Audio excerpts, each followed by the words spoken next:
So here we're going to talk about the product and quotient properties of our radical expressions.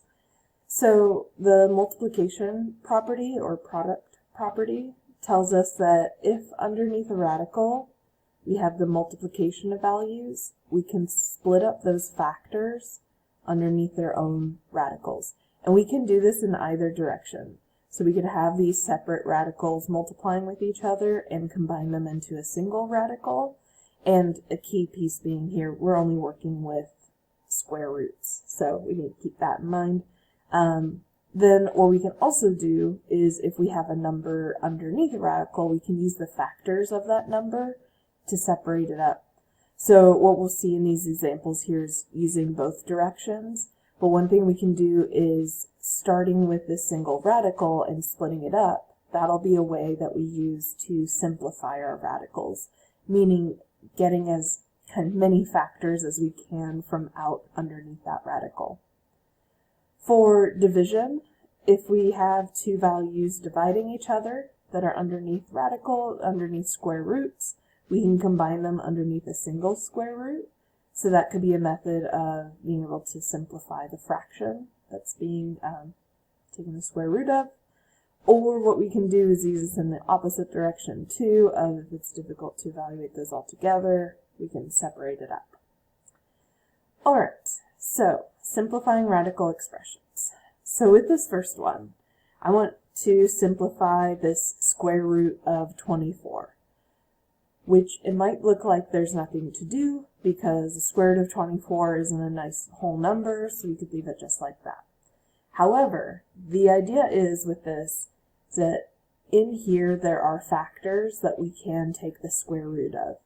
And I'm going to show you two different ways to go about this, and I'll do it for a few examples here, and then just use whichever method you like best. One method is using the prime factorization.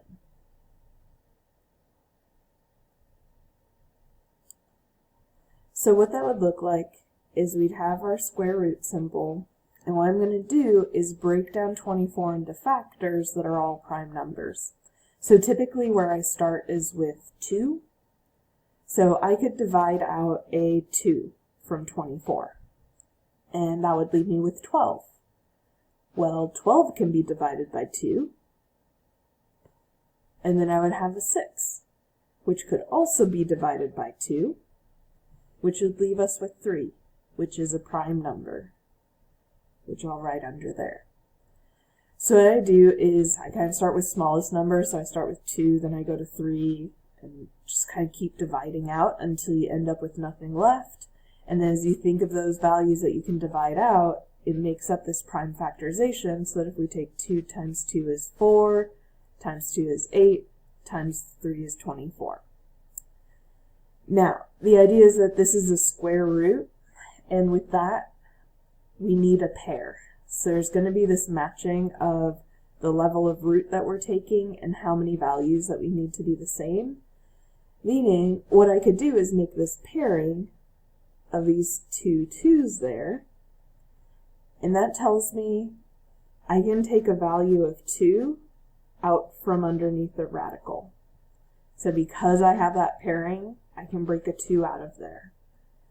What's left over underneath the radical? Well, this 2 doesn't have a buddy, it doesn't have a pair to work with, so it's stuck. Same thing with the 3. It doesn't have a pair to work with, so it's stuck.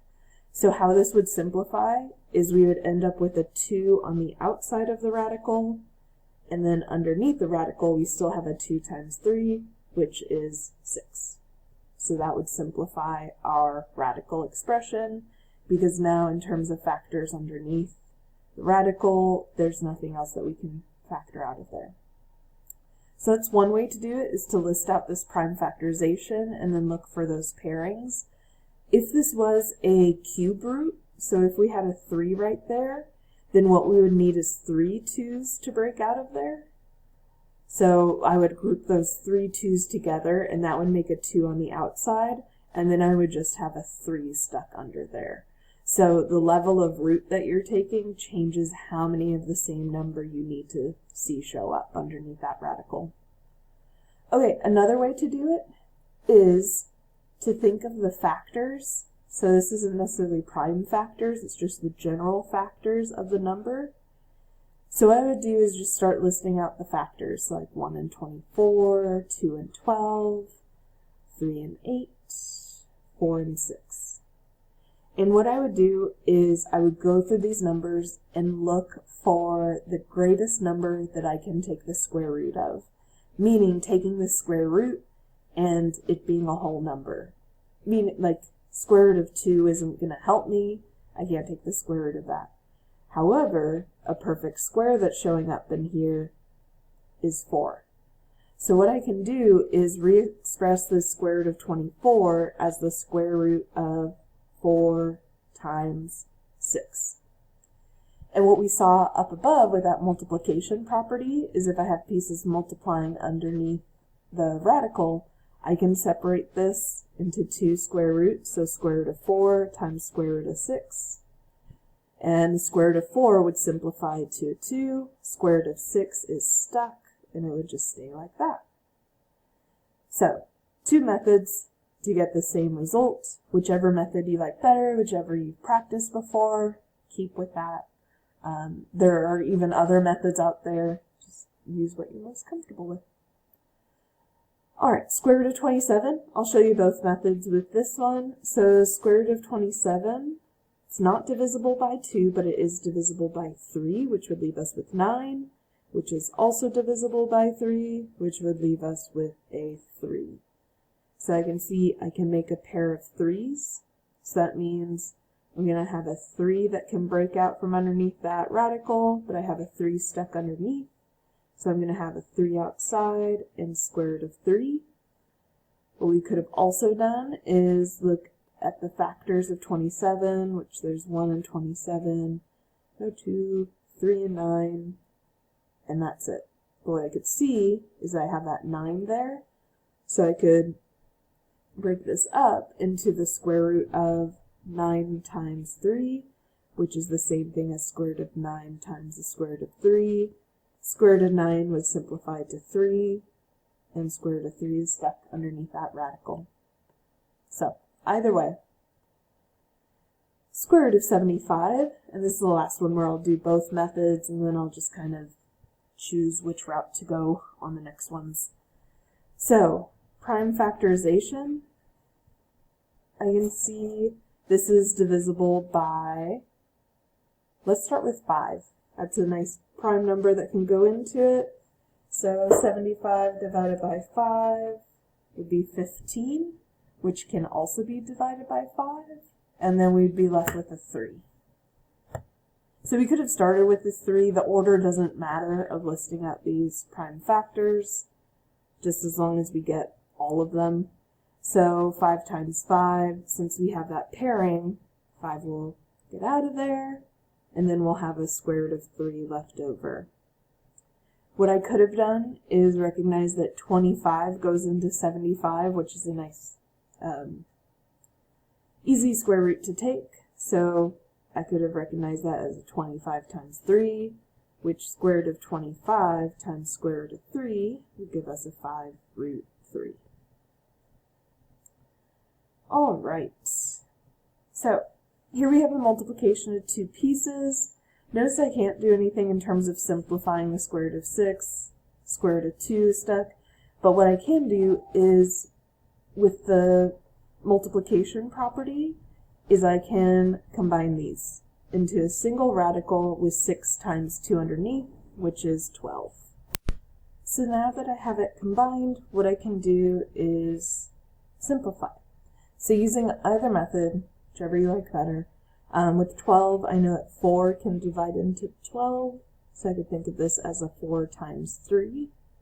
And the square root of 4 will give us a 2, and that square root of 3 will be stuck underneath.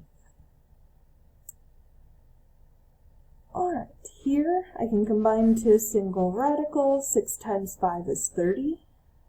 And then I can try to separate this up.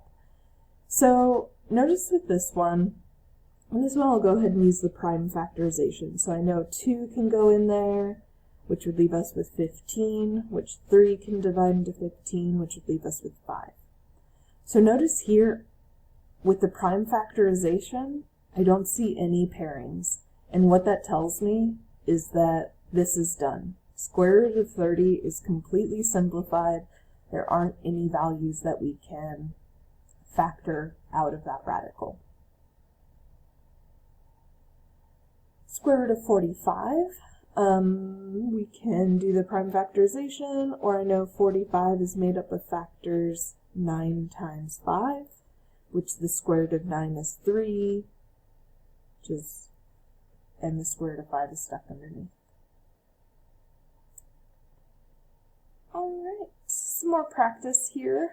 If you have numbers outside of the radical, we multiply those together as we usually would. In fact, you could even think of this as a string of multiplication, like 4 times square root of 3 times 5 times square root of 7. And so that numbers that are not trapped under radicals can combine together, so 4 times 5 is 20. And then, with the radicals, square root of 3 times square root of 7, I can combine those into a single radical, and then 3 times 7 is 21. And then what I would do is see if I can factor anything out of that radical, if I can simplify, which actually we can already see our prime factorization with the 3 times 7. There aren't going to be any pairings, so that 20 square root of 21 is going to be stuck. 10 times the square root of 6 times 3 times the square root of 8. So with this, 10 times 3 is 30. 6 times 8 is 48. Now with this, let me go ahead and look at all of the factors, which is a little tedious, but just to kind of show you what we're working with here. So like 2 and 24, let's see, 3 and 19. And I'm going to have a calculator with me, make sure I do these right. 16, oh, my instinct was right, 16. 4 and 12, no 5, 6 and 8.